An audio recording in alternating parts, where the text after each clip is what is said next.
Hello again guys, and welcome back to another Big L's Real Fighting video. Here we'll see initially a split screen, just showing you a little bit about a couple of things at the same time really. So on the right hand side of the screen we see basic footwork, just footwork drills, practicing moving in all kinds of directions, to the right, to the left, to the back, and also using it so if I aggressively want to take distance from you, practicing the Muay Thai block kick, all that kind of stuff.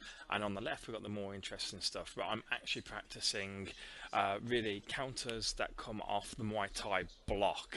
As you can see, what I'm doing is I'm lifting my lead leg, which is a Muay Thai block, leg kick block, and I'm practicing a variety of different counters that might work with that. The whole point is obviously to develop muscle memory and to get yourself used to throwing attacks that might miss, because shadow boxing is great for that.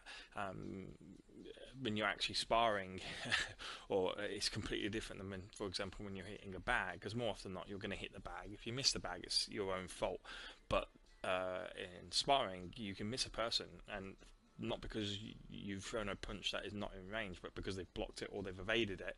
And thinking that you're going to hit and then missing is very off-putting if you're not used to it. So shadow boxing is a great way to develop that sort of anti-shock factor and get you used to recovering from a missed attack. And it also gets you to obviously practice your techniques and all the rest of it. So at the moment now on the left, I've actually got into sort of elbows into different types of combinations. Now I've got full screen here, and I basically thought, well, if I was up close and personal, imagine I'm sort of in clinch range now.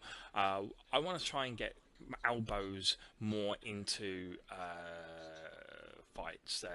We don't spar them with them, but they are very much a valid way of most ring fights, certainly cage fighting and all that kind of stuff. So what I'm doing is I'm throwing an elbow, normally the lead elbow, the left one, but I'm mixing it up with the right one as well, and then I'm trying to combine it with either a hook or an uppercut.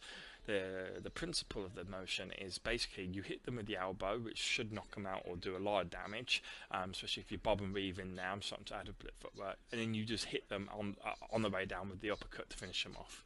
Lovely guys, thank you, bye bye.